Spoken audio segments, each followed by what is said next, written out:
folks, Bobo's back with you again this morning.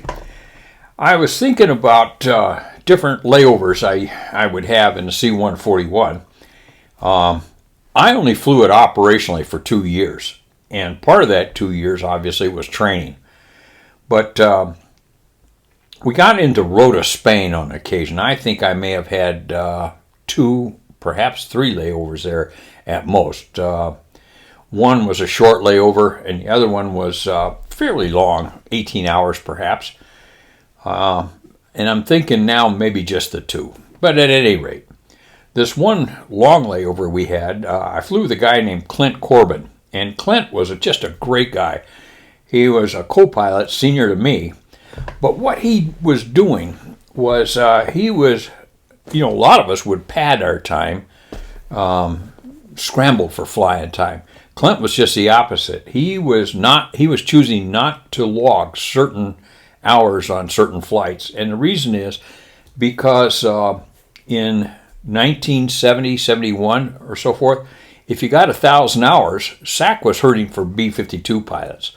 So if you got 1,000 hours in 141, instead of upgrading to aircraft commander in 141, they'd send you out to Castle to upgrade to aircraft commander in a B-52.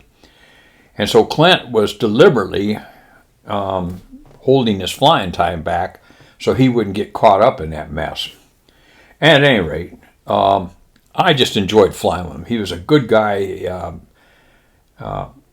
He was kind, and we just hit it off. At any rate, we get into Rota, Spain this one day, and without too much to do and 18 hours on our hand, we decided to go off base. Actually, we stayed off base. And we stayed in this hotel. I can't tell you much about it, but I can tell you it had rope beds, for crying out loud. So the beds were just a frame and some rope on it, running both ways, and then they put straw mattresses on it. Nothing but the best. At any rate, so that's what we slept on. So we got settled in and met out front of the hotel, and then walked over to the beach. The beach wasn't very far at all, so we just walked down to the beach and spent an hour lollygagging around the beach, and then we spotted this corral that had these horses on it. So we went over there and rented a couple horses, and man, was that a lot of fun, riding those horses up and down the beach.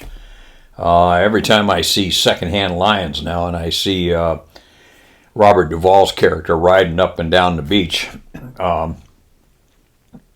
I think of that experience I had there at Rota, Spain that day on the beach. Only I wasn't charging some princess. I was just trying to hold on to the damn horse to keep from falling off. And who am I trying to kid? At any rate, we had a lot of fun. And I enjoyed flying with Clint. Clint has a bit of a sad ending to his story. A few months later, he was flying on a mission with Tom Deets.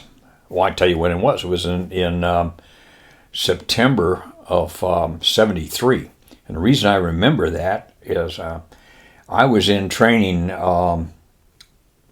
to become qualified in the HC-130. Actually, the C-130. At that time, I was at Little Rock. And we were just about ready to walk into a simulator, and somehow I learned that Clint and Tom Deets and another fella had been killed in a C-141 crash in Torrejon, Spain. We didn't have internet in those days, but we did have a network that we stayed up on things that were going on in our old squadrons and so forth. But anyway, I learned, and boy, I'll tell you what, that was a tough simulator to concentrate on that day, because I knew Tom. He was the admin officer in the 18th Military Airlift Squadron, and of course I'd flown with Clint, and I liked them both. They're both good guys. But they were on a crew, and if you discover the accident report, it's on the internet. You'll see where there's a lot of fatigue involved in that, and they got distracted and so forth. And they were descending for approach and landing at Torrejon, and as they descent, they speared into the plains, the plateau. I think they were in weather also, and so they just got this. It just was a mess. But the sad part about this incident is they were flying with a co-pilot, another co-pilot, that had just been cleared to fly with aircraft commanders. He had gone through pilot training, and he may not have been the bottom of his class, but he sure as hell was bouncing off it. And then he went through 141 school and did okay, I guess, there. And then when he came back to the squadron, he did so poorly in the squadron that they designated him to fly with flight examiners or IPs only because of just how poor his performance was. So at this point, or at some point, they decided, okay, he can go out now with just a regular AC, aircraft commander. So they sent him on this trip with Clint and Tom, and the three of them eventually speared in.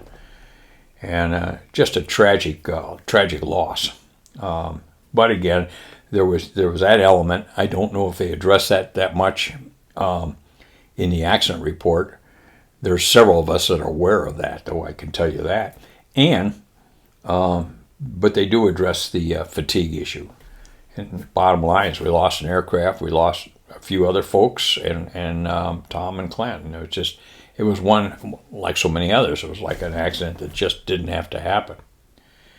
At any rate, that was my experience with flying with Clint and our layovers in Rota, and how much I enjoyed the experience flying with Clint. One other Rota story that I have, and this is as good a place to put it as any, young captain, young aircraft commander, I should say, I suppose, probably a captain too, lands at Rota one time. And they're marshaling them in. Now, the parking at Rota was very tight, especially for C-141s. So they're marshaling them into this area, and they come up to this area that was really kind of tight and congested, and there was this telephone pole. They're right at the edge of the taxiway. So he stopped the aircraft and said, "Hey, listen," he says, "I can't go any further. This just doesn't look comfortable." Good call. So they said, "Well, okay, so you're cleared to shut down." So he shut down, and they sent out a tug. And the tug driver says to him, we don't have anybody qualified on C-141 to ride the brakes, to guard the brakes, if you will. Would you mind doing that? And he says, not at all. So he's sitting up there, they hook up the tug, and then they tow him into the telephone pole. Boom. Oh, God. And in those days, they didn't send you to a safe room. None of that crap. What they did is he set the brake with the telephone pole embedded in the wing. Went in, called the command post, and right there he was disqualified from being an AC. They put him on another airplane, and in those days, they got a one-way trip from wherever the incident was, right to Scott, headquarters MAC, Military Airlift Command. They might have stopped off and picked up the wing commander at McGuire. I don't know. It doesn't matter. But the point is, with an incident like that, they got an audience with commander of MAC. And they didn't have speaking parts, by the way. They just walked, yes, sir, no, sir, yes, sir, and so forth. I don't know whatever happened to the guy after that, but I am so glad it wasn't me. Oh, I'd be happy to ride the brakes. Boom. Oh, well. So that's what I have to tell you about Rota, Spain. Also, they had a great BX, by the way. So a lot of fun to go over there. So with that, this is Bobo Base Gear. Stop.